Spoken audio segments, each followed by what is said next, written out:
Halo, salam Maranatha, salam damai sejahtera saya ucapkan kepada kita semua. Dan Anda masih bersama dengan saya dalam channel YouTube Dr. Stephen Einstein Liao. Dan kali ini adalah sekali lagi kelas eksegesis kejadian dari pasal 12 sampai dengan pasal 50 yang kita pelajari pada semester ini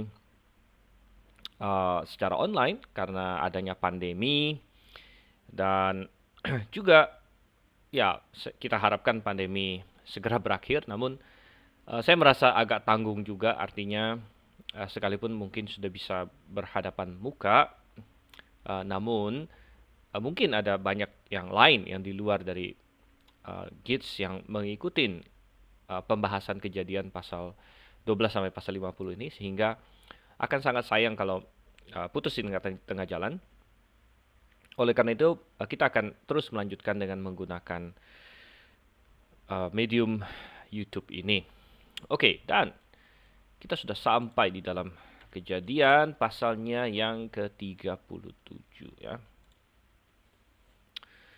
Kejadian pasal yang ke-37 kita akan lihat di sini, dan hari ini kita akan rencananya kita membahas 3 pasal sampai dengan pasal yang ke-39. Jadi 37, 38 dan 39.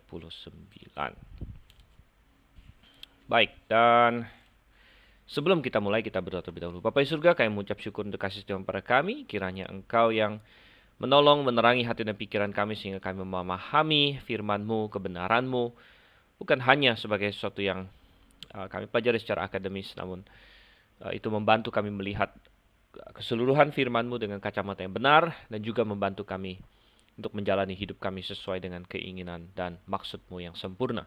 Terima kasih Tuhan, kami berdoa dalam nama Yesus Kristus. Amin. Baik. Kita masuk dalam kejadian pasal yang ke-37, kita lihat ayat pertama. Adapun Yakub ia diam di negeri penumpangan ayahnya, yakni di tanah Kanaan. Dan kita ingat bahwa di pasal 35 kita melihat ada kematian Ishak dicatatkan di situ. Dan dengan kematian Ishak maka berlalulah satu lagi generasi para patriark di sini.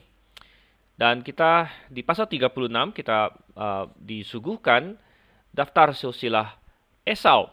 Dan ini merupakan salah satu cara memang kitab Kejadian seperti itu.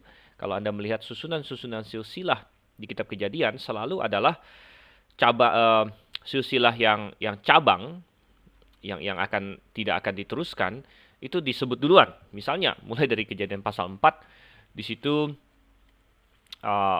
daftar keturunan Kain disebut duluan, ya, stop sampai di mana tidak diteruskan lagi. Kemudian di pasal 5-nya daftar keturunan dari Set yang akan terus diikutin sampai dengan Tuhan Yesus. Dan kita harus ingat bahwa yang disebut jalur utama adalah jalur yang akan menuju Tuhan Yesus tentunya. Dan ini ada kaitannya dengan janji keselamatan pertama. Nah, ini saya terus ulang-ulang sebutkan yang ada di Kejadian 3 ayat 15 yang disebut sebagai proto-evangelium atau proto-evangelium bisa juga. Tentang apa? Benih atau keturunan perempuan. Ya, dan ini adalah mengacu kepada Yesus Kristus. Namun tentu tidak segera. Ya. Kita masih ingat waktu pembahasan semester lalu bahwa Hawa mengira segera. Hawa mengira bahwa itu akan terjadi pada anaknya langsung. Oleh karena itu ketika dia mendapat Kain, pertama dia mengira Kain itulah juru selamat yang dijanjikan oleh Tuhan. Sayangnya itu bukan demikian, dan ternyata tidak langsung keturunannya Hawa, tapi memang akan diturun-turun sampai akhirnya kita melihat janji ini lari lagi kepada keturunan Abraham. Ya. Keturunan Abraham. Jadi akhirnya Tuhan pilih Abraham dari semuanya. Tentu Nuh sebelumnya, ya, Nuh sudah pasti ya, karena dialah yang lolos dari air bah. Tuhan bilang, aku akan menghancurkan semua daging, semua hidup, dan engkau yang kudapatkan setia di hadapanku, benar di hadapanku, Tuhan bilang. Oke, kita adjust sebentar sini. Oke, beginilah ya. Lalu keturunan Abraham, Tuhan memilih Abraham, dan Tuhan berkata, olehmu dan oleh keturunanmu semua bangsa di bumi akan mendapat berkat. Dan itu berarti juru selamat atau Mesias akan datang melalui Abraham.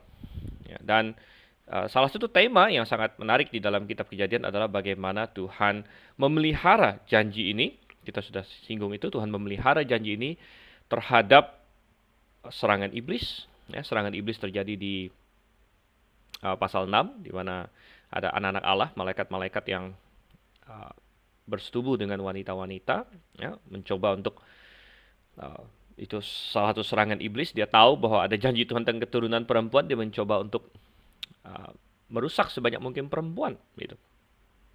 Kemudian bukan hanya ada serangan iblis, tetapi juga ada serangan dari keteledoran manusia, kelemahan manusia. Bagaimana Abraham, walaupun Tuhan sudah janjikan bahwa dia akan punya keturunan dari Sarah, bahkan hampir Sarah diambil istri orang lain yang akan menimbulkan keraguan-raguan mengenai kalau sampai Sarah melahirkan pun nanti bisa ragu ini anak Abraham atau anak Abimelek atau anak Firaun, ya, Firaun yang pertama tentunya. Tapi Tuhan intervensi sekali lagi, Tuhan menegur baik itu Firaun, baik itu Abimelek. Jadi itu kita lihat semuanya, ya. Kemudian keturunan Ishak, ya. Dan akhirnya Ishak mati, sudah mati, dan sekarang kita masuk ke Yakub, dan cerita Yakub sudah, makanya di pasal 37 ayat 1, adapun Yakub ia diam di negeri penumpangan ayahnya, yakni di tanah Kanaan. Lalu ayat 2 dikatakan, inilah riwayat keturunan Daud. Nah, kata riwayat di sini berasal dari kata Toledoth di sini, ya, generations. Inilah riwayat keturunan Yakub, dan ada satu teori yang sudah kita bahas juga di semester lalu sebenarnya.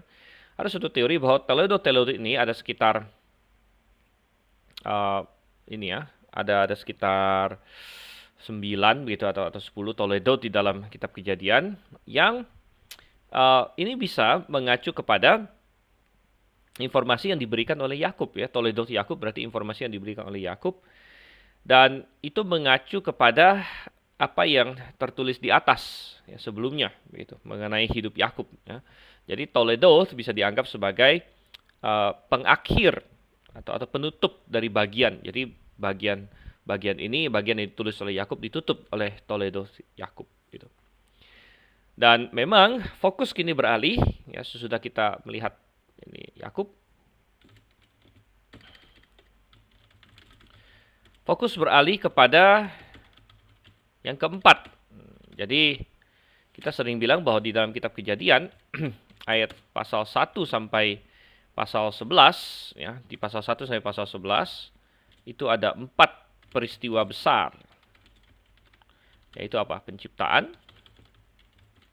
kejatuhan dalam dosa, air bah, dan menara Babel. Kemudian dari pasal 12 sampai 50 yang kita bahas ada 4 generasi atau bisa juga tokoh besar.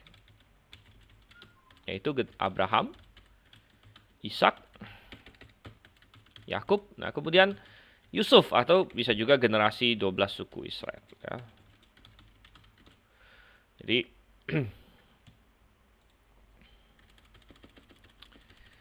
ya, kita akan masuk ke dalam cerita mengenai Yusuf di sini, Yusuf dan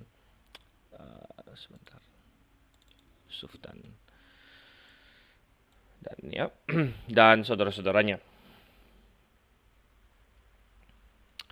Oke, dan kita lihat di sini.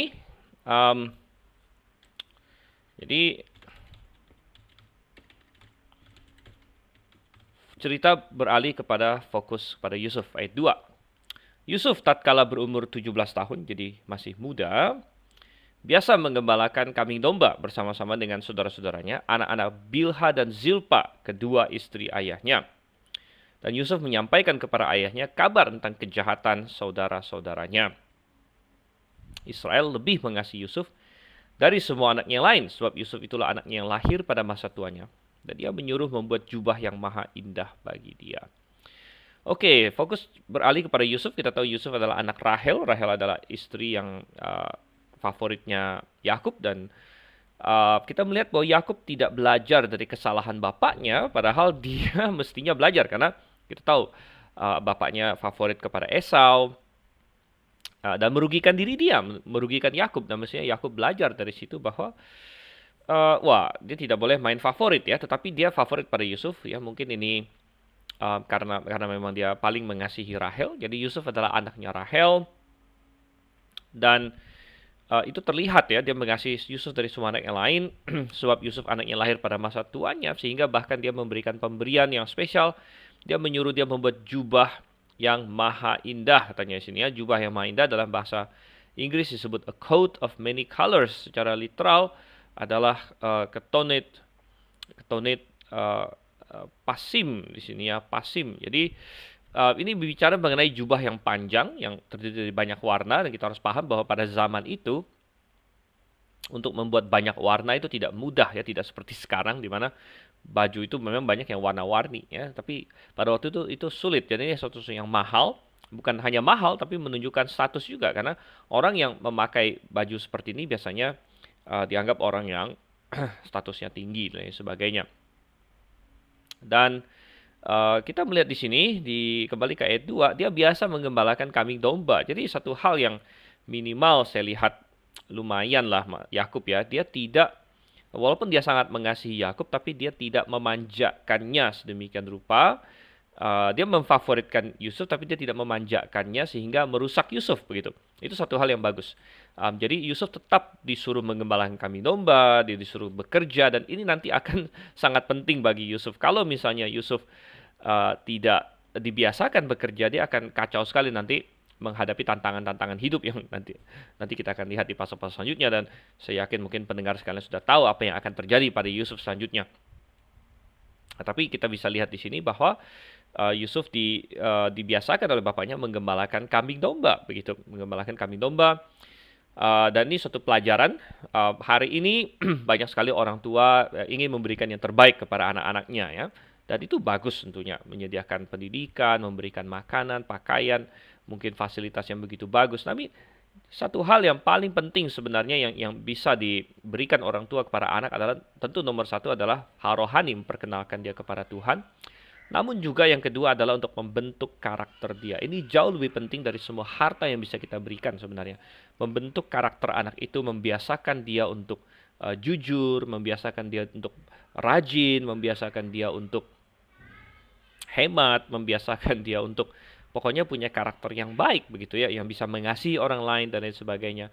Ya, tapi terutama ya kalau dalam hal kita bicara mengenai kesuksesan jasmani, dia harus rajin gitu ya. Jadi Yusuf dibiasakan mengembalakan kambing domba. Dan banyak anak-anak yang mungkin dia tumbuh besar di keluarga yang berada, kadang-kadang justru ada sebagian yang orang tuanya justru terlalu protektif, artinya dia tidak membiarkan anaknya untuk bekerja begitu ya. Semuanya sudah ada pembantu, sudah ada tukang yang mengerjakan ini dan itu, sehingga dia sendiri tidak pernah melakukan apa-apa, dan itu berbahaya. Sangat menarik satu dikatakan di sini, dia menggembalakan kambing domba bersama-sama dengan saudara-saudaranya anak-anak Bilha dan Zilpa. Nah, rupanya tidak semua anak-anak Yakub menggembalakan kambing domba ya, tapi yang spesifik disebut sini adalah anak-anak Bilha dan Zilpa. Dan kalau kita ingat, anak-anak Bilha itu adalah Dan dengan Naftali. Kemudian anak-anak Zilpa itu adalah Gad dengan Asher. Ya, Gad dengan Asher. Nah, jadi 4 orang anak ini ya rupanya sering menggembalakan kambing domba bersama dengan Yusuf. Dan rupanya anak-anak Bilha dan Zilpa rupanya mereka sering melakukan hal-hal yang tidak begitu bagus rupanya. Ya, dan lalu Yusuf menceritakannya kepada bapaknya begitu ya. Dan kenapa anak-anak Bilha dan Zilpa secara spesifik di sini kabar tentang kejahatan saudara-saudaranya? Ya mungkin karena sekali lagi status ibu mereka adalah yang paling rendah, karena yang favorit kan Rahel. Rahel favorit, lalu kedua adalah Lea tentunya, karena Lea adalah istri resmi. Kemudian Bilha dan Zilpa ini adalah gundik sebenarnya, gundik ya, yang menjadi korban dalam pertarungan antara Lea dan Rahel begitu, sehingga bisa jadi anak-anak mereka juga dalam statusnya di mata Yakub itu statusnya paling rendah. Dan mungkin ya saya rasa ada suatu kecenderungan bahwa anak-anak yang kurang mendapat perhatian orang tuanya akan cenderung lebih buruk perkembangan rohani mereka sebenarnya. Artinya mereka lebih cenderung untuk mencari perhatian dengan cara-cara negatif. Ya, dan Mereka di sini tidak heran melakukan kejahatan dan lain sebagainya. Ya, dan Yusuf menceritakan itu ya. Jadi kita melihat betapa kacaunya rumah tangga yang menyimpang dari desain Tuhan, ya, masuk dalam poligami dan lain sebagainya. Sekali lagi saya ingin menekankan bahwa Alkitab memang mencatat fakta-fakta poligami, tapi Alkitab juga mencatat efek buruk dari poligami. Oke, ayat 4, setelah dilihat oleh saudara-saudaranya bahwa ayahnya lebih mengasihi Yusuf dari semua saudaranya, maka bencilah mereka itu kepadanya dan tidak mau menyapanya dengan ramah. Oke, jadi kita mulai masuk ke saganya Yusuf di sini. Kita sudah diperkenalkan, Yusuf adalah anak favorit, dia mendapatkan jubah yang maha indah dan lain sebagainya, jubah yang banyak warna. Secara karakter Yusuf baik ya, lebih baik dari saudara-saudaranya. Dan kita akan melihat bagaimana Yusuf menjadi tipologi dari Yesus Kristus. Ya, jadi tokoh Yusuf akan dominan dari pasal 37 sampai ke akhir dari kitab Kejadian di sini. Dan Yusuf menjadi suatu gambaran dari Tuhan Yesus, juga suatu tipologi dari Tuhan Yesus. Dan itu dimulai dari fakta bahwa dia dibenci oleh saudara-saudaranya. Dan ya, Tuhan Yesus juga nanti akan dibenci oleh saudara-saudaranya, oleh orang-orang Yahudi.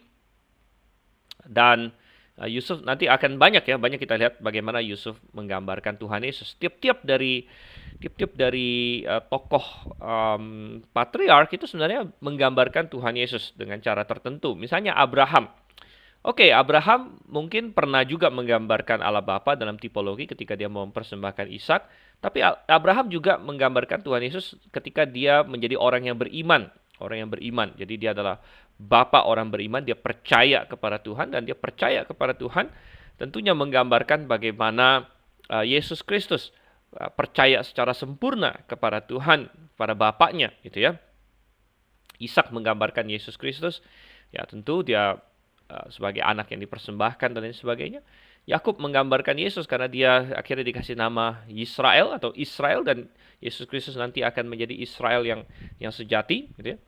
Dan dari anak-anak Israel minimal Yusuf dan Yehuda ada menggambarkan Yesus Kristus. Yehuda nanti kita akan lihat juga. Oke, dan Yusuf dibenci oleh saudara-saudaranya, itu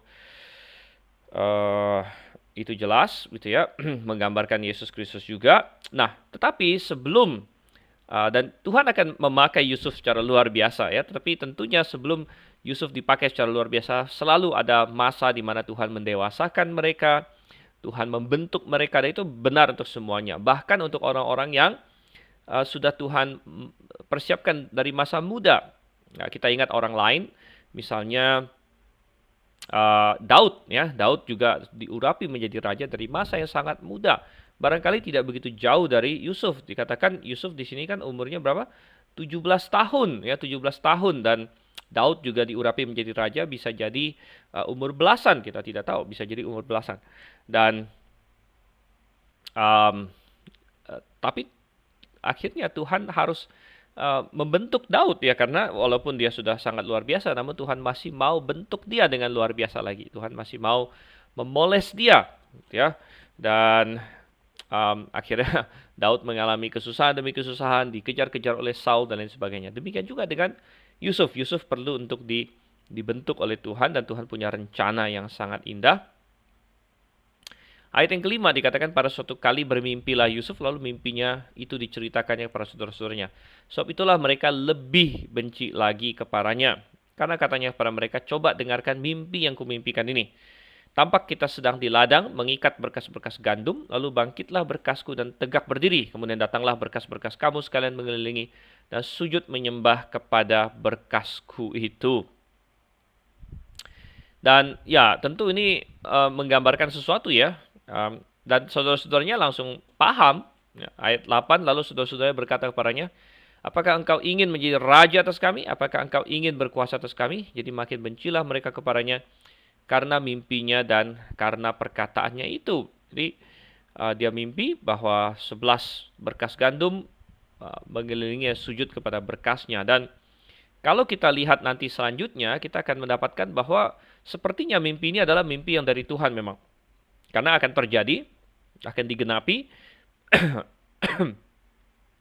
bahwa 11 saudara-saudaranya akan sujud kepada dia. Dan ini digambarkan dengan berkas gandum juga. Jadi kekuasaan Yusuf atas mereka nanti akan ada hubungannya dengan masalah gandum atau makanan. Dan ini akan digenapi dalam hal masalah kelaparan dan bagaimana saudara-saudaranya mau membeli gandum di Mesir dan lain sebagainya. Ya. Jadi sepertinya ini adalah mimpi yang memang dari Tuhan, gitu ya. Tetapi coba kita lihat lanjut lagi. Ayat 9, lalu ia memimpikan pula mimpi yang lain yang diceritakannya kepada saudara-saudaranya. Dan ya oke, mungkin ini mimpi dari Tuhan, tetapi permasalahannya adalah apakah Yusuf perlu menceritakannya kepada saudara-saudaranya? Begitu. Nah, di sini mungkin ya karena Yusuf masih muda dan orang muda biasanya masih perlu bergumul dengan masalah kesombongan dan lain sebagainya. Mungkin di sini Yusuf lebih bijak kalau dia tidak usah menceritakan ini kepada saudara-saudaranya sebenarnya. Tidak semua hal yang kita ketahui perlu kita katakan, ya, dan tidak semua hal yang disingkapkan oleh Tuhan. Tuhan tidak suruh dia ceritakan. Kalau Tuhan suruh ya oke, itu bagus. Tapi Tuhan tidak suruh dia ceritakan. Jadi kita melihat di sini ya masih ada bagian-bagian dari karakter Yusuf ya, walaupun dia seorang yang sangat luar biasa, seorang muda yang sangat luar biasa, namun masih perlu bertumbuh. Dan tema pertumbuhan ini juga muncul ya dalam Abraham, Ishak dan Yakub. Bagaimana Abraham bertumbuh imannya. Dia tadinya seorang yang takut mati karena istrinya dan lain sebagainya. Akhirnya menjadi seorang bapak orang beriman. Ishak juga tumbuh. Bagaimana dia karena tidak punya anak, dia jadi berdoa, bergumul dengan Tuhan. Ya. Yakub apalagi dari seorang penipu dan lain sebagainya, dan bertumbuh. Dan Yusuf juga ya, Yusuf sudah seorang yang luar biasa, sudah seorang anak muda yang luar biasa. Namun dia perlu belajar banyak hal juga di sini. Dan mimpinya yang kedua dia ceritakan lagi gitu ya. Dia berkata, katanya aku bermimpi pula tampak matahari, bulan dan 11 bintang sujud menyembah kepadaku. Wow, mimpi yang kedua ini lebih hebat lagi karena bukan hanya 11 bintang yang mengacu kepada saudara-saudaranya, tapi bahkan matahari dan bulan yang mengacu kepada bapak dan ibunya gitu. Bapak dan ibunya. Dan ini juga menarik karena ada hubungan juga dengan di kitab Wahyu. Wahyu pasal 12, kebetulan semester ini kita juga ada belajar kitab Wahyu, exegesis kitab Wahyu. Di Wahyu pasal 12, di situ ada seorang wanita ya, gambaran suatu tanda di langit, katanya seorang wanita yang berselubungkan berpakaian matahari dengan bulan di bawah kakinya dengan mahkota dari 12 bintang. Dan ini mengacu kembali kepada perikop ini. Jadi itu berbicara mengenai Israel gitu ya. Ayat 10. Setelah hal ini diceritakannya kepada ayah dan saudara-saudaranya, maka ia ditegur oleh ayahnya. Mimpi apa mimpimu itu? Masakan aku dan ibumu serta saudara-saudaramu sujud menyembah kepadamu sampai ke tanah, katanya. Ya. Masa demikian ya. Maka iri hatilah saudara-saudaranya kepadanya, tapi ayahnya menyimpan hal itu dalam hatinya. Walaupun ayahnya menegurnya, tapi ayahnya menyimpan hal itu. Dia merasa bahwa ada sesuatu yang spesial mengenai mimpi-mimpi ini. Ya. Pada suatu kali pergilah saudara-saudaranya mengembalakan kambing domba ayahnya dekat Shikem. Oke, jadi saudara-saudaranya mengembalakan kambing domba itu tidak heran, ya, tapi lumayan mengejutkan bahwa mereka mengembalakan dekat Shikem. Kita masih ingat di pasal-pasal sebelumnya. Apa yang terjadi di Shikem? Shikem adalah tempat mereka pernah membantai kota itu. Jadi bahwa mereka kembali mengembalakan kambing domba dekat di sana menunjukkan keberanian mereka sebenarnya ya. Keberanian mereka dan ya mereka ini 10 anak laki-laki yang super berani ya, merasakan punya banyak teman gitu kan, banyak saudara dan mereka super berani, apapun berani mereka lakukan. Ayat 13, lalu Israel berkata kepada Yusuf, bukankah saudara-saudaramu mengembalakan kambing domba dekat Shikem? Marilah engkau kusuruh kepada mereka. Saud Yusuf, ya Bapak. Kita melihat Yusuf adalah seorang anak yang patuh dan baik ya kepada bapaknya. Kata Israel kepadanya, pergilah engkau melihat apakah baik keadaan saudara-saudaramu dan keadaan kambing domba, dan bawalah kabar tentang itu kepadaku. Lalu Yakub menyuruh dia dari lembah Hebron. Rupanya Yakub tinggal di Hebron waktu itu. Dan Yusuf pun sampailah ke Shikem. Ketika Yusuf berjalan ke sana kemari di padang, bertemulah ia dengan seorang laki-laki yang bertanya kepadanya, apakah yang kau cari? Sautnya, aku mencari saudara-saudaraku, tolonglah katakan kepadaku di mana mereka menggembalakan kambing domba. Lalu kata orang itu, mereka telah berangkat dari sini, sebab telah kudengar mereka berkata, marilah kita pergi ke Dotan. Maka Yusuf menyusul saudara-saudaranya itu dan didapatinya lah mereka di Dotan.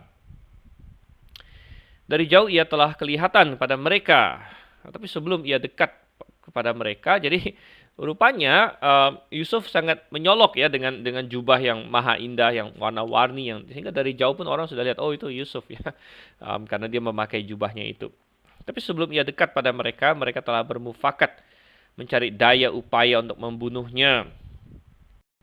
Kita melihat di sini betapa busuk hati mereka ya, bahkan mereka mau membunuh adik mereka sendiri begitu. Dan ini menunjukkan betapa anak-anak Yakub di sini karena tumbuh besar ya di suatu keluarga yang broken lah boleh dibilang,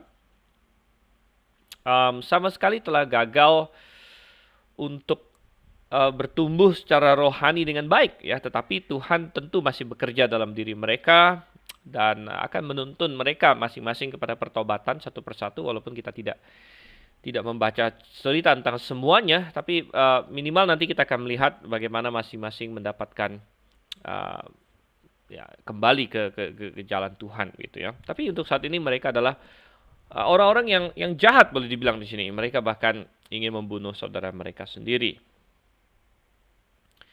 Kata mereka seorang pada yang lain, lihat tukang mimpi kita itu datang. Sekarang marilah kita bunuh dia dan kita lemparkan ke dalam salah satu sumur ini. Lalu kita katakan seekor binatang buas telah menerkamnya. Kita akan lihat nanti bagaimana jadinya mimpinya itu. Jadi mereka akan berusaha di sini untuk menggagalkan mimpinya Yusuf, begitu. Tetapi tanpa mereka sadari, dengan mereka berusaha menggagalkan mimpinya Yusuf, mereka malah nanti membuktikannya. Jadi dengan mereka berusaha menggagalkan mimpi Yusuf, mereka malah membuktikan bahwa mimpi itu benar dari Tuhan. Karena dengan mereka melawannya, namun akhirnya tetap terjadi juga, begitu. Oke, jadi mereka punya suatu rencana jahat di sini. Ayat 21, ketika Ruben mendengar hal ini, ia ingin melepaskan Yusuf dari tangan mereka. Sebab itu katanya, janganlah kita bunuh dia. Lagi kata Ruben kepada mereka, janganlah tumpahkan darah. Lemparkanlah dia ke dalam sumur yang ada di padang gurun ini, tapi janganlah apa-apakan dia. Maksudnya hendak melepaskan Yusuf dari tangan mereka dan membawanya kembali kepada ayahnya. Oke, jadi kita lihat sini. Ruben di sini ada suatu kebaikan yang dia lakukan di sini ya, di mana dia mencegah saudara-saudaranya untuk membunuh Yusuf. Dan kita harus ingat bahwa Ruben adalah anak pertama. Ruben adalah anak pertama dan biasanya dalam suatu rumah tangga anak pertama itu sebagai abang terbesar ya, dia memiliki pengaruh yang luas, yang besar kepada adik-adiknya sebenarnya. Dan tidak jarang di banyak keluarga bahkan anak yang terbesar itu sudah semacam menjadi pemimpin juga dari yang lainnya, begitu. Dan di sini kita melihat Ruben melakukan hal yang bagus di mana dia memakai pengaruh yang dia miliki untuk menggagalkan rencana pembunuhan mereka. Tetapi saudara kasih Tuhan, ada beberapa catatan di sini ya. Nomor satu adalah dia berusaha untuk membebaskan Yusuf. Dia ingin menolong Yusuf, tapi dia tidak berani untuk melawan semua saudaranya secara terang-terangan. Jadi perhatikan di sini ayatnya berkata, maksudnya hendak melepaskan Yusuf dari tangan mereka dan membawanya kembali kepada ayahnya. Dan dia ingin melakukan ini semacam diam-diam begitu. Jadi dia punya taktik bahwa oke, lemparkan dia ke sumur dulu, nanti belakangan saya akan tolong dia lalu dibalikin ke bapaknya gitu. Jangan tumpahkan darah. Nah, padahal saudara kasih Tuhan, Ruben bisa saja berkata, tidak boleh, kita tidak boleh melakukan ini. Sudah, jangan apa-apakan dia, biarin aja dia datang, biarkan dia balik ya. Tapi kenapa dia tidak secara terus terang saja ngomong seperti itu? Kenapa harus pakai taktik segala macam? Dilemparkan ke sumur dulu, nanti ditolong sembunyi-sembunyi. Padahal dia adalah kakak terbesar gitu. Dia adalah abang-abang tertua, jadi biasanya dia punya pengaruh ya. Nah, ini bisa terjadi karena beberapa hal ya. Nomor satu, ini bisa terjadi karena walaupun Ruben adalah abang terbesar, namun status dia sudah jatuh ya. Status dia jatuh karena dia melakukan kesalahan besar yang sudah kita baca beberapa pasal sebelumnya, di mana dia melakukan percabulan atau berzina dengan Bilha. dengan Bilha, yaitu gundik ayahnya, saudara kasih Tuhan. Dan satu dosa itu akhirnya ketahuan, dan walaupun Yakub tidak secara eksternal misalnya menghukum Ruben atau memarahi dia, namun Yakub mencatat itu dalam hatinya. Dan efek yang lebih buruk lagi adalah dosa selalu meruntuhkan kesaksian kita, ya, dosa meruntuhkan kesaksian kita, sehingga Ruben yang kalau kita lihat di sini sebenarnya karakter dia sebenarnya lumayan baik, di mana dia adalah seorang yang yang mengasihi, ya, yang punya mengasihi lah, ada mengasihi Yusuf dan sebagainya. Namun karena kesaksian dia telah jatuh, maka pamor dia dan pengaruh dia terhadap adik-adiknya telah berkurang. Nah, jadi ini mengajarkan kita satu hal bahwa dosa menghalangi kemampuan kita untuk mempengaruhi sekeliling kita untuk Tuhan. Ya, dosa merusak kesaksian kita, dan orang Kristen yang terlibat dalam dosa dan sebagainya merusak kemampuan dia untuk bisa mempengaruhi orang-orang lain, ya, orang-orang seiman, orang-orang sekeliling dia. Tetapi ya ada poin lain lagi, ya. Poin lain lagi adalah bahwa bisa saja Ruben tidak enak hati kepada saudara-saudaranya. Ya mungkin, ya semua mungkin benar, artinya dua-duanya benar. Pamor dia sudah turun sehingga dia merasa tidak enak hati, ya. Dia mau menentang kejahatan tapi tidak berani menentang dengan full force, ya. Dia mau menentang kejahatan tapi dia tidak berani menegurnya secara langsung. Dia tidak berani langsung bilang kepada mereka, kalian itu jahat, nggak boleh seperti itu, ya. Stop ini, kita harus balik, kita nggak boleh melakukan hal seperti itu. Jadi dia sepertinya tidak mau dieksklusikan dari grup, begitu kan. Mungkin kalau dia secara terus terang langsung ngomong seperti itu, mungkin mereka akan, kamu ini sok suci lah, segala macam, dan mungkin mereka akan marah dengan Ruben, dan mungkin mereka akan mengeksklusikan dia, dan Ruben tidak mau itu, ya, sehingga dia pikir saya kompromi saja, saya oke, kita tetap jahatin dia, kita lempar ke sumur, gitu kan, tapi nanti belakangan diam-diam saya akan tolong dia, begitu. Nah, mungkin sepertinya ini seperti kompromi yang baik, di mana dia tidak kehilangan teman-teman dia ini, saudara-saudara dia ini, tapi dia juga sepertinya pengen menolong Yusuf. Tetapi saudara yang kasih Tuhan, tindak kompromi seperti ini selalu ada resikonya, ya. Coba kita lanjut lagi di sini. Ayat 23, baru saja Yusuf sampai kepada saudara-saudaranya, mereka pun menanggalkan jubah Yusuf, jubah maha indah yang dipakainya itu. Dan mereka membawa dia dan melemparkan dia ke dalam sumur. Sumur itu kosong, tidak berair. Kemudian kita lihat di sini, selanjutnya dikatakan, kemudian duduklah mereka untuk makan, ya. Ketika mereka mengangkat muka, jadi ketika mereka makan di sini, nanti kita akan lihat sepertinya Ruben memisahkan diri dari mereka. Mungkin dia bikin rencana, mungkin dia siapkan kuda untuk bawa si Yusuf pulang, entahlah, dia melakukan suatu rencana tertentu. Tetapi ya sekali lagi, maksud baik dia jadi gagal karena dia tidak berani secara terus terang untuk menentang kejahatan mereka, gitu. Dia mau main diam-diam, mau main belakang. Ketika mereka mengangkat muka, kelihatanlah kepada mereka suatu kafilah orang Ismail datang dari Gilead dengan untanya yang membawa damar. Jadi orang Ismail masih saudara dengan anak-anak Yakub di sini, ya. Datang dari Gilead dengan untanya yang membawa damar, balsam dan damar ladan dalam perjalanannya mengangkut barang-barang itu ke Mesir. Lalu kata Yehuda kepada saudara-saudaranya itu, apakah untungnya kalau kita membunuh adik kita itu dan menyembunyikan darahnya? Marilah kita jual dia kepada orang Ismail ini, tapi janganlah kita apa-apakan dia karena ia saudara kita, darah daging kita. Dan saudara-saudaranya mendengarkan perkataannya itu. Dan kita mulai melihat di sini Yehuda mulai menunjukkan kepemimpinan, ya. Ingat bahwa Ruben sudah jatuh di hadapan bapaknya. Simeon dan Lewi juga sempat ditegur oleh bapaknya karena masalah pembunuhan di Sikem itu, sehingga juga di mata bapaknya Simeon dan Lewi jatuh, ya, pamornya. Yehuda di sini, Yehuda menunjukkan kepemimpinannya dan akhirnya dia mengusulkan untuk menjual saudaranya. Ya itu suatu hal yang buruk, tetapi dalam perspektifnya Yehuda lebih baik begitu daripada kita bunuh dia, gitu kan? Karena mereka mulai berpikir, wah repot ini, kita sudah lempar dia ke dalam sumur, dan kita yakin tentu Yusuf dalam sumur tidak diam-diam, ya. Mungkin dia teriak-teriak, mungkin dia memohon kepada mereka dan lain sebagainya, dan dia sangat ini ya pokoknya dalam kondisi yang mengenaskan. Dan mereka berpikir, wah kalau kita akhirnya balikin dia ke bapak, pasti habis kita dimarahin oleh bapak kita, ya habis kita ini. Ya artinya sebagian dari mereka mungkin anak-anak Bilha dan Zilpa gitu, yang sering dilaporkan kejahatannya oleh Yusuf, masih mendorong, ayolah kita habisin aja lah. Kalau kita biarin ini kita yang repot ini, gitu kan? Kalau kita biarkan dia di dalam sumur itu dan akhirnya dia balik ke bapaknya dan dia cerita bahwa kita sudah begitu jahat sama dia.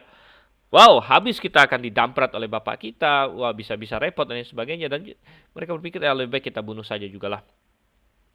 Dan Ruben waktu itu sedang pergi kan, tidak ada Ruben di situ. Tapi Yehuda di sini berpikir, wah jangan sampai kita bunuh dia. Namun juga Yehuda tidak sampai punya keberanian moral, ya, karena Yehuda juga masih bertumbuh. Nanti kita akan lihat Yehuda bertumbuh.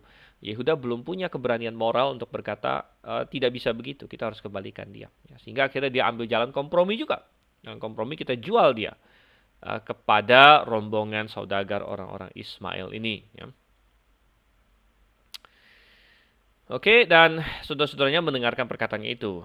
Ketika ada saudagar-saudagar Midian lewat, nah menarik sekali. Jadi mereka disebut Ismail di sini, kemudian disebut Midian. Jadi Midian juga ada hubungan saudara karena itu adalah anak Abraham dari Keturah.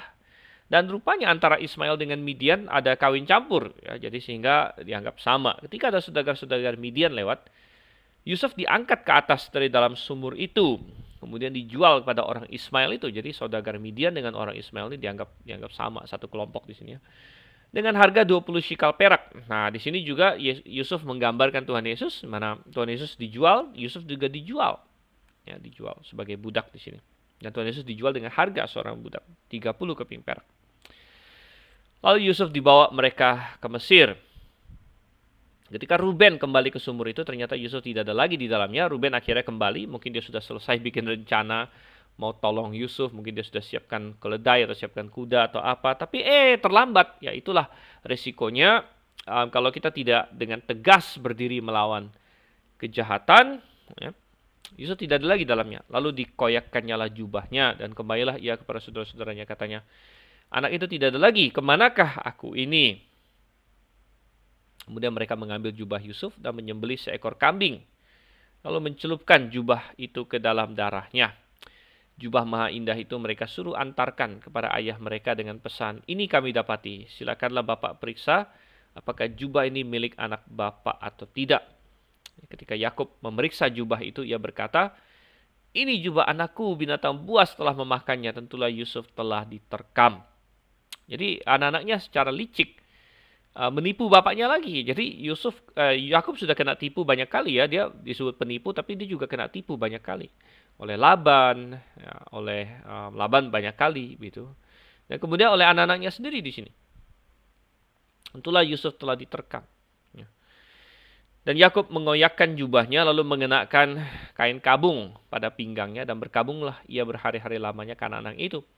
Sekalian anaknya laki-laki dan perempuan berusaha menghiburkan dia, tapi ia menolak dihiburkan, serta katanya tidak. Aku akan berkabung sampai aku turun mendapatkan anakku ke dalam dunia orang mati. Demikianlah Yusuf ditangisi oleh ayahnya. Adapun Yusuf, ia dijual oleh orang Midian itu ke Mesir kepada Potifar, seorang pegawai istana Firaun, kepala pengawal raja.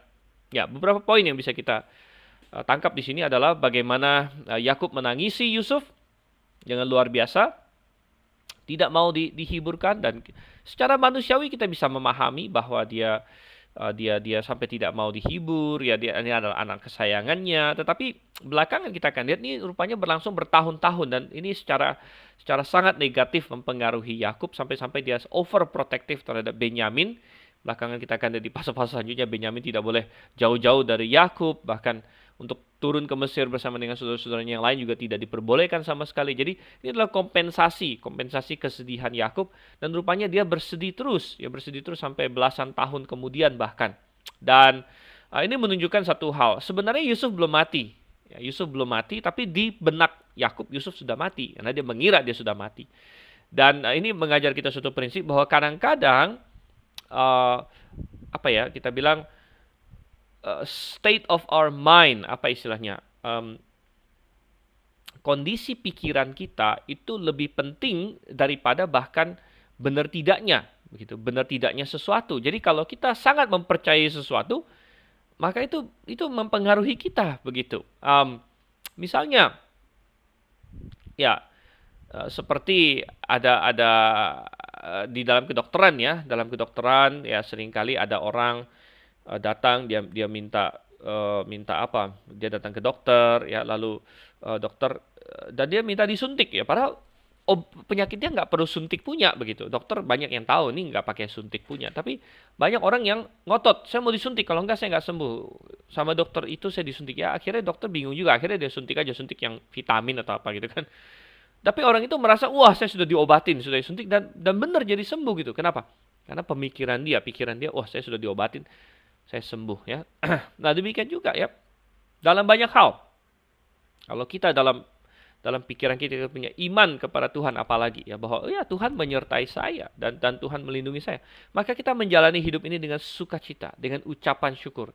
Dan itu jauh lebih penting ya. Pikiran kita jauh lebih penting ya. Jadi sangat luar biasa sekali. Dan Yakub di sini dalam pemikiran dia, aduh Yusuf sudah mati lain sebagainya, dan dia bersedih dan hidup dia bagaikan menciut, begitu. Hidup dia bagaikan menciut. Bahkan kita bisa bilang bahwa tidak tertutup kemungkinan karena masalah ini ya umur Yakub berkurang, begitu. Nah, kalau kita bandingkan misalnya Abraham hidup 175 tahun, Ishak hidup 180 tahun, Yakub nanti belakang kita hanya hidup 147 tahun. Nah, memang sudah ada penurunan umur sih di antara manusia, tapi saya bisa berkata juga bahwa kalau bukan karena peristiwa ini dan karena reaksi Yakub ya, yang depresi, kita bisa melihat depresi, kemudian mungkin menyalahkan diri sendiri, kenapa saya kirim ya, Yusuf, mungkin menyalahkan orang lain di sekelilingnya ya dan sebagainya. Itu sangat besar efeknya kepada hidupnya sehingga bisa saja mengurangi tahun-tahun dia ya. Oke, dan ayat 36 di sini kita mendapatkan bahwa Yusuf dijual di Mesir kepada Potifar ya. Potifar ini disebut seorang pegawai. Pegawai di sini adalah seris, kata seris. Dan yang sangat menarik, kata seris ini bisa diterjemahkan pegawai, bisa juga diterjemahkan kadang-kadang sebagai sida-sida atau kasim ya. Apa itu sida-sida atau kasim? Yaitu orang yang dikebiri sebenarnya ya, dikebiri. Kalau dikebiri itu alat kelamin laki-lakinya dipotong ya, tidak harus penisnya. Kadang-kadang kebiri itu ada banyak teknik, tapi yang disebut testis atau buah zakar di situ. Dan testis itu kan tempat diproduksinya sperma ya, sehingga kalau testis dihilangkan, dan itu juga pusat untuk produksi hormon testosteron, maka laki-laki yang sudah dikebiri, dia kekurangan hormon testosteron, dia akan kehilangan banyak ciri-ciri laki-lakinya seperti kumis ya, itu kan kerja testosteron dan lain sebagainya, dan juga gairah seksualnya dan lain sebagainya. Dan waktu itu raja-raja banyak yang menjadikan pegawainya kasim atau dikebiri karena raja punya harem, punya banyak wanita begitu, dan wanita-wanita ini kan tidak semuanya bisa dilayani oleh raja begitu, sehingga banyak yang kesepian. Dan kalau penjaga-penjaga di situ tidak dikebiri ya bisa repot ya, bisa selingkuh sana selingkuh sini ya. Dan kita melihat di sini apakah benar Potifar itu sida-sida atau kasim, kita tidak pasti, karena kata seris di sini memang bisa berarti sida-sida, tapi bisa juga berarti pegawai saja gitu. Jadi tidak tahu begitu apakah dia sida-sida atau bukan di sini ya. Nanti kita akan bahas itu di pasal 39 sedikit lagi.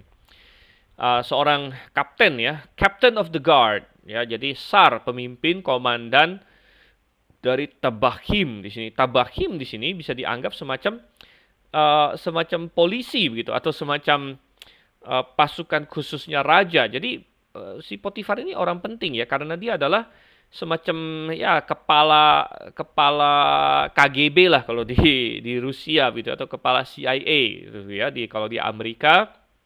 Jadi kepala polisi rahasianya Firaun bahkan. Wow. Nah, jadi kepala polisi rahasia Firaun Nanti kita akan lihat itu muncul juga di pasal-pasal, misalnya pasal 40, bagaimana ada usaha pembunuhan Firaun yang ada yang ketangkep dan ditahan di tempatnya si Potifar ini. Oke, dan tentu dalam semua ini tidak ada yang kebetulan, ya ini semua adalah kerja Tuhan di balik layar dan dia sampai ke Potifar juga demikian. Oke, masuk ke pasal 38. Pada waktu itu Yehuda meninggalkan saudara-saudaranya dan menumpang pada seorang adulam yang namanya Hira. Ya mungkin Yehuda, dan saya yakin ya setelah peristiwa mereka menjual adiknya itu tidak ada satupun dari 10 saudara Yusuf yang bisa tenang sebenarnya. Dan kita bisa berkata bahwa nasib Yusuf sangat kasihan. Dan memang dalam sudut pandang tertentu nasib dia kasihan. Tetapi yang lebih kasihan sebenarnya secara rohani adalah orang-orang yang melakukan dosa ini. Hati nurani mereka akan terus menjerit dan itu akan terlihat sampai nanti sudah belasan tahun kemudian mereka turun ke Mesir. Mereka masih mengingat peristiwa itu dan semua hal mereka kaitkan ke sana. Ketika mereka mengalami kesusahan, mereka kaitkan, oh ini adalah karena waktu itu, ini adalah karena waktu itu. Jadi hati nurani mereka tidak pernah membiarkan mereka tenang di sini. Dan pada waktu itu Yehuda mungkin merasa bahwa wah ini repot nih ya. Akhirnya dia merasa perlu memisahkan diri di sini. Dia menumpang pada seorang adulam yang namanya Hira. Di situ Yehuda melihat anak perempuan seorang Kanaan, nama orang itu ialah Shua. Nah, Shua di sini bukan nama perempuannya karena Shua ini adalah nama laki-laki ya. Maksudnya Shua ini adalah bapaknya dari perempuan ini. Lalu Yehuda kawin dengan perempuan itu dan menghampirinya. Dan kita melihat di sini bahayanya Yehuda sembarangan menikah dengan seorang Kanaan gitu. Padahal Abraham, Ishak, Yakub dengan hati-hati menjaga supaya keturunan mereka tidak menikah dengan perempuan Kanaan. Kita masih ingat Abraham cari sampai ke Padan Aram, dapat Ribka. Ishak juga kirim Yakub sampai ke Laban sana untuk dapat si Rahel dan Lea dan lain sebagainya. Tapi di sini kita melihat anak-anaknya Yakub ya, Yakub tidak cukup ini ya untuk mengendalikan mereka. Dan Yehuda menikah dengan seorang perempuan Kanaan di situ. Dan kita melihat di sini bahayanya kalau misalnya Tuhan tidak intervensi. Sekali lagi ini masalah apa? Benih atau keturunan perempuan. Benih keturunan perempuan ini terancam sekali lagi di sini. Di mana keunikan mereka. Tadinya kan Tuhan ingin buat mereka suatu bangsa yang unik. Nah ini sudah terancam beberapa kali. Misalnya waktu peristiwa pemerkosaan Dina. Dan ditawarkan oleh rakyat Sikem. Udah kita kawin-mengawin jadi satu bangsa saja. Itu suatu ancaman. Kemudian kita melihat di sini juga bagaimana anak-anak Israel mulai menikah dan mulai sembarangan menikah. Dan oleh karena itulah Tuhan punya suatu maksud dan tujuan. Bahwa Yusuf terjual ke Mesir. Ya, dilihat dari sudut pandang tertentu itu adalah kejahatan yang sangat besar.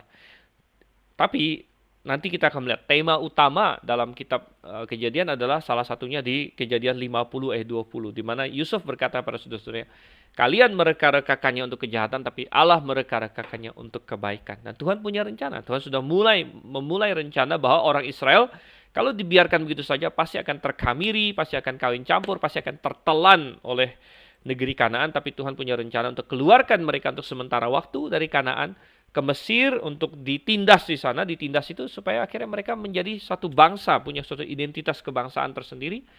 Kemudian baru nanti balik lagi ke Kanaan. Dan rencana itu sudah dimulai dengan Yusuf dikirim duluan ke Mesir.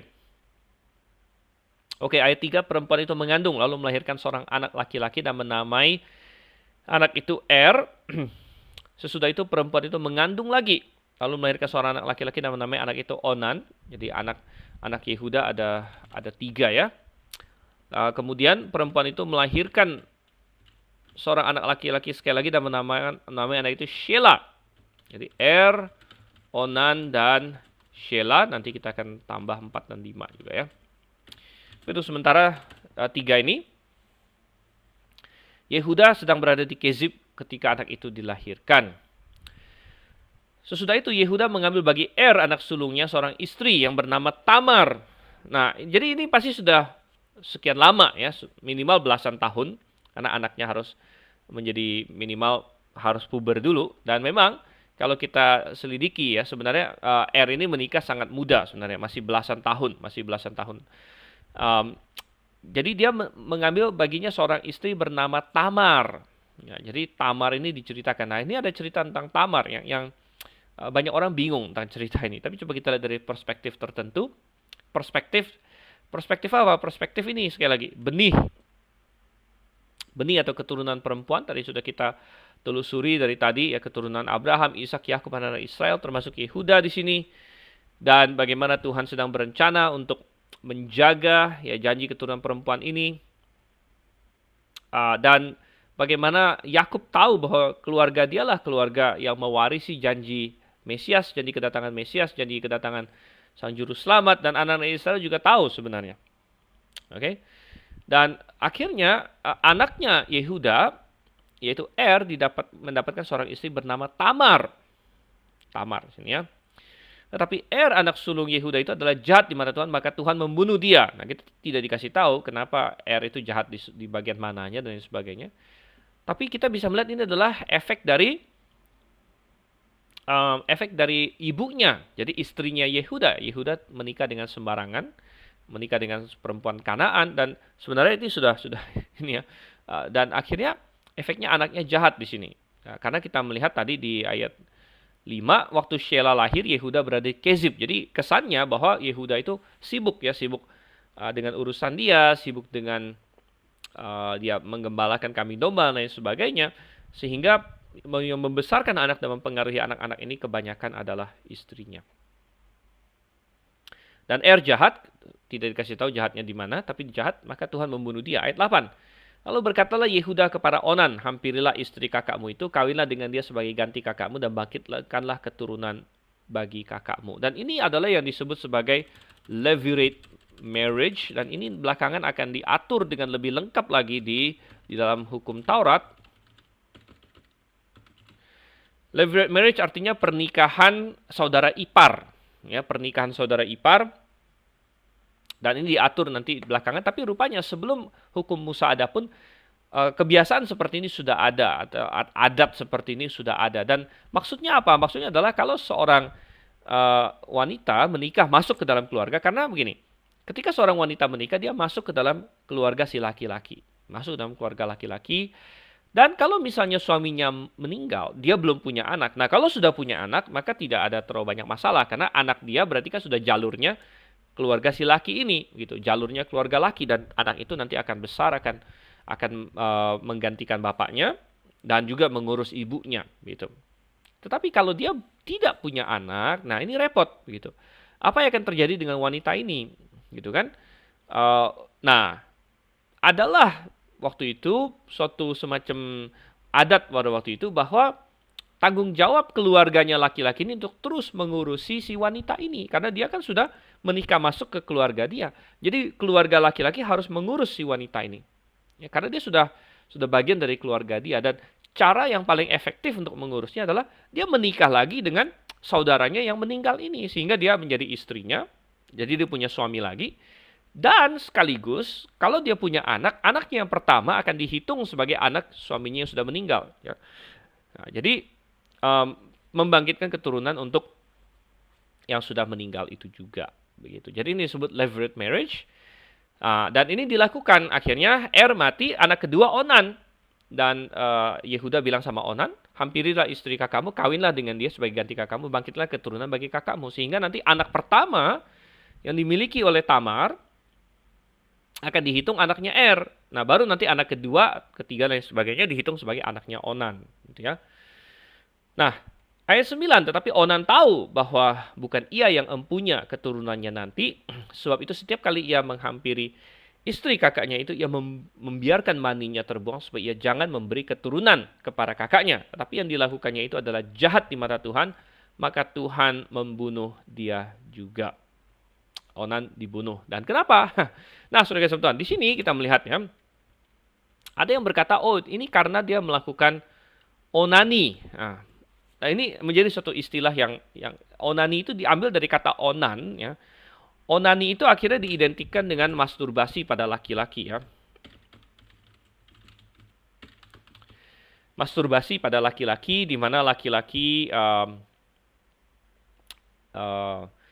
melakukan masturbasi, begitu, menstimulasi dirinya sendiri secara seksual, sehingga akhirnya ejakulasi, mengeluarkan sperma, dan mereka bilang, inilah dosanya si onan ini, dia melakukan onani atau masturbasi sehingga maninya terbuang. Jadi fokus pada maninya terbuang di sini. Tapi saudara kesatuan, walaupun dikasih nama onani di sini, tapi sebenarnya bukan itu yang dilakukan oleh onan sebenarnya. Onan tidak melakukan onani dalam tanda kutip gitu, karena dia benar-benar berhubungan seksual dengan Tamar begitu. Nah, cuman dia melakukan teknik kontrasepsi yang banyak dilakukan, di mana um, ketika dia akan ejakulasi, dia melakukannya di luar, jadi tidak di dalam istrinya. Ya, tidak di dalam istrinya, dia lakukan di luar, jadi supaya istrinya tidak hamil begitu ya. Jadi dia bukan sedang masturbasi, dia sedang melakukan hubungan intim dengan istrinya sebenarnya, cuman dia tidak mau spermanya masuk ke dalam istrinya begitu. Dan dengan demikian maka kita melihat di sini sebenarnya kejahatan onan apa begitu? Kejahatan onan adalah dia tidak mau memberi keturunan kepada kakaknya. Ya, tidak mau memberi keturunan kepada kakaknya. Nah, bukan berarti bahwa masturbasi atau onani itu bagus dengan sama Tuhan. Tidak ya. Jadi kita tetap berkata bahwa itu bukanlah suatu hal yang bagus sebenarnya untuk dilakukan, masturbasi itu. Ya. Mengapa? Alasannya ada beberapa ya. Nomor satu, masturbasi seringkali ya, beriringan dengan tindakan perzinahan hati. Ya, seringkali beriringan dengan tindakan perzinahan hati. Ya, kenapa? Karena seringkali baik laki-laki maupun perempuan sebenarnya ya. Karena perempuan belakangan juga ada banyak yang melakukan masturbasi. Itu sering disertai dengan misalnya menonton pornografi, ya. Baik pornografi yang sudah orang bilang hardcore, atau pornografi yang bersifat ini ya, softcore, atau ya sebenarnya nggak ada soft hard sih ya, namanya porno ya porno gitu, tapi ada yang lebih vulgar ya, mungkin lebih vulgar, lebih ketelanjangan penuh ya, atau bahkan ditambah dengan berbagai aksi-aksi lain, atau ada yang ya mungkin dengan gambar-gambar seksi dan lain sebagainya.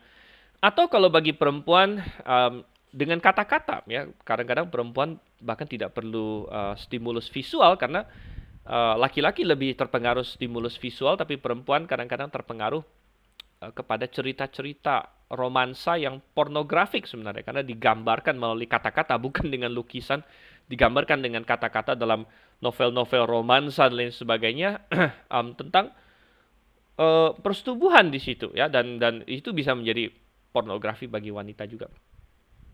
Dan kenapa ini disebut perzinahan hati? Ingat Tuhan Yesus berkata bahwa barang siapa yang melihat ya dari sisi laki-laki misalnya, melihat seorang perempuan dan mengingininya dalam hatinya, dia sudah berzinah dengan dia gitu. Jadi masturbasi seringkali beriringan dengan tindakan perzinahan hati. Tetapi kalau misalnya ada orang berkata, tidak, saya masturbasi tanpa memikirkan apa-apa, misalnya ada yang bilang, kalaupun bisa gitu ya, itu pun tetap ada masalah kedua, yaitu masturbasi atau onani ya, baik laki-laki maupun perempuan, melatih otak ya, atau ya adalah, atau ya kita bilang melanggar ya, melanggar desain Tuhan atas hubungan intim sebagai sesuatu yang merupakan persatuan dua dua manusia, yang persatuan suami istri lah dalam pernikahan. Ya. Jadi melanggar desain Tuhan atas hubungan intim sebagai sesuatu yang merupakan persatuan suami istri dalam pernikahan. Tuhan ingin supaya kebutuhan seksual seseorang itu dipuaskan oleh pasangannya sebenarnya, oleh pasangannya, oleh suaminya atau oleh istrinya begitu ya. Dan semakin sering seseorang melakukan masturbasi, semakin sebenarnya dia melatih otaknya bahwa kepuasan seksual itu sendiri. Kepuasan seksual itu sendiri. Oleh karena itu, nanti ini bisa ada banyak efek samping. Banyak efek samping, akhirnya di mana dia semakin sulit untuk menikmati hubungan seksual yang sesungguhnya Tuhan desain, yaitu dengan suami atau dengan istrinya. Itu ya. Nah, jadi Onan adalah jahat di sini. Dia tidak mau membuat keturunan untuk kakaknya. Dan secara seksual kita melihat di sini, kita bisa belajar juga bahwa Onan ingin mendapatkan ya kepuasan seksual dari istrinya, dari Tamar, ya, tanpa mau menanggung ya, atau tanpa mau memikul ya tanggung jawabnya gitu. Karena dia setuju-setuju saja mau menikah dengan Tamar, tapi tidak mau membangkitkan keturunan. Kalau memang dia tidak mau membangkitkan keturunan bagi Tamar, atau dia misalnya suka dengan wanita lain, atau sudah mau menikah dengan wanita lain sebenarnya dan lain sebagainya, maka dia bisa menolak sebenarnya. Jadi bisa menolak, maka dia akan dilengkapin. Memang biasanya ada harga yang harus dibayar. Ya kalau di zaman Israel dulu ya kasutnya dikasih orang dan lain sebagainya. Tapi bisa, jadi bisa dia berkata, oh saya tidak bisa ya. Tapi tidak, dia oke menikah dengan Tamar. Jadi dia mau mendapatkan kepuasan seksual dari Tamar tanpa mau memikul tanggung jawab. Tanpa mau memikul tanggung jawab bahwa berarti saya harus membangun keturunan untuk kakak saya gitu. Dan hari ini begitu banyak orang, inilah filosofi free sex yang ada sekarang, ingin mendapatkan kepuasan seksual tanpa mau memikul tanggung jawab. Ya, dan banyak orang melakukan itu hari ini, free sex ya, terus pacaran ya sudah free sex tanpa terlebih dahulu komitmen gitu dalam pernikahan gitu ya. Dan ayat 10, tetapi yang dilakukannya itu adalah jahat di mata Tuhan, maka Tuhan membunuh dia juga. Lalu berkatalah Yehuda kepada Tamar menantunya itu, tinggallah sebagai janda di rumah ayahmu sampai anakku Shelah itu besar. Ya, ini anak ketiga dia, anak terakhir dia sampai dengan saat itu. So pikirnya jangan-jangan ia mati seperti kedua kakaknya itu. Jadi Yehuda agak sedikit meragukan di sini. Dia mulai meragukan si Tamar ini. Wah, apa dia yang menyebabkan mereka mati? Tapi ini adalah suatu anggapan yang salah, karena sebenarnya itu jahat dan Onan juga jahat gitu. Jadi bukan salah Tamar. Maka pergilah Tamar dan tinggal di rumah ayahnya. Setelah beberapa lama matilah anak Shua istri Yehuda. Jadi istri Yehuda mati gitu ya. Habis berkabung pergilah Yehuda ke Timna kepada orang-orang yang menggunting bulu domba-dombanya bersama dengan Hira sahabatnya orang Adulam itu. Ketika dikabarkan kepada Tamar, bapak mertuamu sedang di jalan ke Timna untuk menggunting bulu domba-dombanya, maka ditanggalkannya lah pakaian kejandaannya. Ia bertelekung dan berselubung, lalu pergi duduk di pintu masuk ke Enaim, yang di jalan ke Timna, karena dilihatnya bahwa Shelah telah menjadi besar. Dan dia tidak diberikan juga kepada Shelah itu untuk menjadi istrinya. Jadi, rupanya itu hanya alasan yang diberikan oleh Yehuda, bahwa kamu tinggal saja di rumah ayah kamu, ya nanti Shelah besar akan diberikan. Tapi Shelah sudah besar, sudah bisa menikah, tidak diberikan. Jadi itu hanya alasan Yehuda saja rupanya. Yehuda tidak pernah bermaksud untuk memberikan Shelah karena dia sudah mencurigai si Tamar ini. Dan itu salah, itu kesalahan Yehuda di sini ya. Dan kita melihat di sini si Tamar pura-pura menjadi seorang perempuan pelacur begitu. Nah, ini suatu perikop yang menarik. Banyak orang tidak paham akan perikop ini. Coba kita baca dulu ya. Ketika Yehuda melihat dia, disangkanya lah dia seorang perempuan sundal, karena ia menutupi mukanya. Lalu berpalinglah Yehuda mendapatkan perempuan yang di pinggir jalan itu serta berkata, marilah aku mau menghampiri engkau. Sebab ia tidak tahu bahwa perempuan itu menantunya. Tanya perempuan itu, apakah yang akan kau berikan kepadaku jika engkau menghampiri aku? Jawabnya, aku akan mengirimkan kepadamu seekor anak kambing dari kambing dombaku. Kata perempuan itu, asal engkau memberikan tanggungannya sampai engkau mengirimkannya kepadaku. Tanyanya, apakah tanggungan yang harus kuberikan kepadamu? Jawab perempuan itu, cap meteraimu serta kalungmu dan tongkat yang ada di tanganmu itu. Lalu diberikannya lah semuanya itu kepadanya. Maka ia menghampirinya. perempuan itu mengandung daripadanya. Bangunlah perempuan itu lalu pergi ditanggalkannya telekungnya dan dikenakannya pula pakaian kejandaannya. Adapun Yehuda, ia mengirim anak kambing itu dengan perantaran sahabatnya, orang Adulam itu, untuk mengambil kembali tanggungannya dari tangan perempuan itu. Tapi perempuan itu tidak dijumpainya lagi. Ia bertanya-tanya di tempat tinggal perempuan itu, di manakah perempuan jalang yang duduk tadinya di pinggir jalan di Enaim itu? Jawab mereka, tidak ada di sini perempuan jalang. Kembalilah ia kepada Yehuda dan berkata, tidak ada kujumpai dia, dan juga orang-orang di tempat itu berkata, tidak ada perempuan jalang di sini. Lalu berkatalah Yehuda, biarlah barang-barang itu dipegangnya, supaya kita jangan menjadi buah olok-olok orang. Sungguhlah anak kambing itu telah kukirimkan, tetapi engkau tidak menjumpai perempuan itu. Sesudah kira-kira 3 bulan dikabarkanlah kepada Yehuda, Tamar menantumu bersundal, bahkan telah mengandung dari persundalannya itu. Lalu kata Yehuda, bawalah perempuan itu supaya dibakar. Waktu dibawa, perempuan itu menyuruh orang kepada mertuanya mengatakan, dari laki-laki yang empunya barang-barang inilah aku mengandung. Juga dikatakannya, periksalah siapa yang empunya cap, meterai, serta kalung dan tongkat ini. Yehuda memeriksa barang-barang itu lalu berkata, bukan aku, tetapi perempuan itulah yang benar, karena memang aku tidak memberikan dia kepada Shelah anakku, dan ia tidak bersetubuh lagi dengan perempuan itu. Pada waktu perempuan itu hendak bersalin, nyatalah ada anak kembar dalam kandungannya. Dan ketika ia bersalin, seorang dari anak itu mengeluarkan tangannya, lalu dipegang oleh bidan, diikatnya dengan benang kirmizi, serta berkata, inilah yang lebih dahulu keluar. Ketika anak itu menarik tangannya kembali, keluarlah saudaranya laki-laki, dan bidan itu berkata, alangkah kuatnya engkau menembus keluar. Maka anak itu dinamai Perez. Sudah itu keluarlah saudaranya laki-laki yang tangannya telah berikat benang kirmizi itu, lalu kepadanya diberikan nama Zerah. Oke, jadi sehingga kita mendapatkan anak di sini Perez, kemudian Zerah di sini ya, Perez dan Zerah sebagai anak keempat dan kelima Yehuda. Ini anak kembar. Oke, perikop yang baru saja kita baca ini sangat menarik, ini mengenai Tamar di sini ya. Dan apa yang dilakukan oleh Tamar, dia pura-pura menjadi pelacur, kemudian Yehuda bersetubuh dengan dia, ini mertua dia sendiri. Lalu akhirnya dia melahirkan anak bagi Yehuda, Perez dan Zerah. Dan ya, kalau kita lihat sekarang banyak orang berkata, wow, ini si Tamar ini melakukan hal yang sangat salah. Dia berzina begitu ya, dia berzina dengan Yehuda. Tapi saudara yang kasih Tuhan, satu hal yang sangat menarik adalah bahwa Tamar akhirnya tercatat di dalam Alkitab ya, terutama di Perjanjian Baru di kitab Matius, dia tercatat sebagai salah satu nenek moyang Mesias. Kalau Anda baca di dalam Matius, coba saya bukakan di sini. Matius 1 di sini ya. Inilah silsilah Yesus Kristus, anak Daud, anak Abraham. Dan Abraham memperanakan Ishak, Ishak memperanakan Yakub, Yakub memperanakan Yehuda dan saudara-saudaranya. Yehuda memperanakan Perez dan Zerah dari Tamar.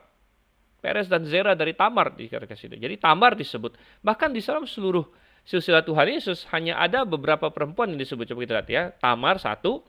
Kemudian Rahab ya. Salmon memperanakan Boaz dari Rahab 2. Kemudian Ruth disebut di sini. Boaz memperanakan Obed dari Ruth 3. Kemudian ada satu wanita yang disebut walaupun tidak disebut namanya, yaitu Batsheba. Di mana dikatakan Daud memperanakan Salomo dari istri Uria, tidak disebut namanya, hanya disebut istri Uria. 4 dan yang terakhir tentu adalah Maria ya, paling terakhir sekali Maria. Yakub memperanakan Yusuf, suami Maria yang melahirkan Yesus yang disebut Kristus. Jadi ada 5 perempuan yang disebut, 1 yang tidak disebut namanya langsung. Jadi hanya 5 wanita yang disebut di sini. Dan Tamar adalah salah satunya, sehingga kita berkata, wow, kenapa sampai Tamar disebut? Padahal mungkin ada sebagian orang akan berkata bahwa Tamar ini adalah wanita yang tidak benar. Tidak benar karena bayangkan, dia main pelacur ya, bahkan dengan mertuanya sendiri. Namun saudara-saudara, kita harus lihat ini dari sudut pandang tertentu. Jadi kenapa sampai Tamar dicatat dalam silsilah Tuhan Yesus? Tentunya dia adalah wanita yang punya Tuhan melihat sesuatu yang positif dari dirinya. Dan apa itu? Tuhan melihat iman dia.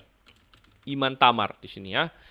Dan kita melihat walaupun tidak dikatakan secara eksplisit, akhirnya Yehuda sendiri pun mengakui ketika akhirnya tertangkap tangan di sini ya. Dan Yehuda akhirnya mengakui di ayat yang ke-26, bukan aku tetapi perempuan itulah yang benar, karena memang aku tidak memberikan dia kepada Shelah anakku. Jadi kita harus sedikit memang sedikit menginferensikan beberapa hal, artinya tidak tertulis secara eksplisit dalam Alkitab, namun inferensi-inferensi ini sangat logis. Jadi Ingat, temanya adalah jalur Mesias. Temanya adalah janji keturunan Mesias, janji benih perempuan yang turunkan dari Adam, kemudian Set, ya, kemudian ini seluruh tema kitab Kejadian. Kemudian uh, siapa lagi? Habis itu si Abraham, ya, Abraham, kemudian Ishak, Yakub, dan sampai Yehuda. Jadi ketika Tamar menikah masuk ke dalam keluarga Yehuda, tentunya dia diperkenalkan kepada Allahnya Yehuda. Dia diperkenalkan kepada Jehovah. Dia diperkenalkan kepada pencipta langit dan bumi. Dan itu tentu sangat berbeda dengan kepercayaan Tamar yang sebelumnya. Dan sepertinya Tamar di sini beriman kepada Allah yang benar, gitu. Beriman kepada Allah yang benar, dan dia bisa membandingkan bahwa kepercayaan dewa-dewi dia yang lama mungkin itu bodoh, ya, tapi Allah yang benar, Allah Jehovah yang benar, dan dia sangat percaya tentang janji keturunan Mesias, bahwa keluarga Yehuda, keluarga Yakub, Israel adalah keluarga yang sangat spesial, dan dia sangat ingin menjadi bagian di dalam keluarga itu. Nah, memang Alkitab tidak katakan semua ini adalah inferensi kita. Nah, sampai akhirnya dia menikah dengan tidak punya anak, mati. Oke, dia bilang, tapi dia masih bagian dari keluarga itu. Onan, dia dinikahkan dengan Onan sesuai dengan adat. Onan jahat sama dia, tidak mau membangkitkan keturunan. Onan dimatikan oleh Tuhan. Dan akhirnya dia diam di rumah bapaknya, dibalikan ke rumah bapaknya. Dia melihat lagi, ternyata rumah bapaknya tentu dengan dewa-dewi lama dia, dan dia tidak betah di sana sebenarnya. Ya, dia rindu kepada keluarganya Yehuda, di mana dengan Allah yang benar dan sebagainya. Dia menunggu-nunggu kapan dia akan masuk lagi ke keluarga Yehuda. Dia sangat rindu itu, dan ini menunjukkan iman dia. Ya, kapan Sheila akan? Tapi Sheila tidak diberikan, dan Tamar mulai sadar bahwa Yehuda di sini sebenarnya tidak rencana untuk memasukkan dia kembali ke dalam keluarganya. Mungkin Yehuda menyalahkan dia karena kematian dan Onan, dan Tamar di sini iman dia merindukan, menginginkan. Nah, mungkin cara dia salah, tapi itu seperti Yakub. Ingat, Yakub juga sangat menginginkan berkat Tuhan. Akhirnya dia pakai cara yang salah dengan menipu. Tamar juga sama. Dia menginginkan berada di dalam keluarga jalur Mesias. Caranya salah, tetapi ya Tuhan melihat iman di balik itu. Dan akhirnya ya terjadilah apa yang sudah kita baca, di mana dia pura-pura jadi wanita pelacur. Kemudian si Yehuda masuk kepada dia, bersetubuh dengan dia, dan kita melihat ada double standard di sini, ya. Double standard yang luar biasa, di mana ketika belakangan Yehuda mengira bahwa Tamar bersundal, dia bilang, dia harus dihukum mati. Sedangkan Yehuda sendiri, dia bersundal begitu. Dia bersundal, tapi dia seperti nggak apa-apa. Jadi sekali lagi double standard, ya, standar yang berbeda, ya. Ini juga satu hal yang salah, dan hari ini banyak orang seperti itu, ya. Banyak laki-laki menuntut perempuannya perawan.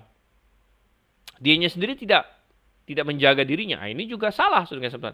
Sehingga reaksinya salah. Reaksinya ada yang sampai orang-orang liberal dan lain sebagainya berkata, ya udah, keperawanan tidak penting. Artinya menjaga diri tidak penting lagi. Itu juga salah. Ya. Tetapi yang benar adalah dua-duanya harus menjaga, ya, laki-laki maupun wanita harus menjaga di sini. Lalu dikatakan bukan aku, ya, oke. Akhirnya, nah, si Tamar sudah merencanakan semua ini supaya mendapat bukti. Dia tagihkan atau dia pegang si ini, ya, cap meterai kalung tongkatnya si Yehuda gitu. Yang dia incar bukanlah janji akan anak kambing itu, tapi yang dia incar adalah benda-benda ini untuk membuktikan bahwa Yehuda lah. Ya, akhirnya dia masuk ke dalam keluarga Yehuda bukan lagi melalui anak Yehuda, tapi melalui Yehudanya sendiri begitu. Dan akhirnya dia mengandung anaknya Yehuda, dan Yehuda sempat marah luar biasa, sangat marah luar biasa karena dia, ya, sekali lagi dengan double standard itu. Si Tamar mengandung. Wah, akhirnya bawalah perempuan itu supaya dibakar. Tetapi dikatakan perempuan itu menyuruh orang kepada mertuanya mengatakan, dari laki-laki yang empunya barang-barang inilah aku mengandung. Ya, dan akhirnya, Yehuda di sini mulai menunjukkan kebangkitan dia ketika dia mengatakan apa? Ketika dia mengatakan, bukan aku tapi perempuan itulah yang benar. Jadi bagian dari pertumbuhan adalah menyadari kesalahan. Bagian dari pertumbuhan adalah tidak ada seorang pun yang tidak pernah salah, ya. Dan Yehuda mulai mengakui, oke, aku salah. Aku salah, dia yang benar, dan oleh karena itu dia yang ini, ya, dia yang yang benar. Dan akhirnya Yehuda dapat 2 anak dari dia, Peres dan Zera, ya. Dan akhirnya itu akan menjadi jalur Mesias. Jalur Mesias. Jadi jalur Mesias bukan dari Shelah, bukan dari wanita Kanaan yang dinikahi oleh Yehuda, tapi dia dapatkan dari Tamar, gitu. Oke, jadi apa yang dilakukan Tamar di sini salah memang, seperti apa yang dilakukan Yakub juga salah, tapi Tuhan melihat iman di baliknya, ya. Bukan berarti kalau hari ini lalu kita menghalalkan segala cara, yang penting kita beriman, bukan. Ya, tentu ada resikonya seperti Yakub. Dia menipu bapaknya, akhirnya dia kena tipu lagi dan sebagainya. Ya, jadi kita tetap mau lakukan sebisa mungkin sesuai dengan kehendak Tuhan, itu yang kita cari, ya. Tetapi yang penting adalah iman kita. Dan Tamar seorang yang beriman, akhirnya dia dimasukkan ke dalam silsilah Tuhan Yesus. Oke, nah dengan demikian kita selesai pasal yang ke-38, dan tadinya kita mau masuk pasal 39, tapi saya akan stop sampai di sini pada hari ini. Karena waktu kita agak sedikit tanggung, ya. Agak sedikit tanggung, dan ya kebetulan saya merekam ini juga memang harus berhenti karena ada kegiatan lain yang harus dijalankan. Jadi kedepannya nanti baru pasal 39, 40 dan 41 ya kita akan lanjutkan. Baik, sampai di sini kita tutup dalam doa. Terima kasih Tuhan untuk kasih setiamu. Kami kira pimpin supaya kami memahami dan belajar dan dibangun oleh semua firman-Mu ini. Kami berdoa dalam nama Yesus Kristus kami berdoa. Amin. Sampai berjumpa. Maranatha.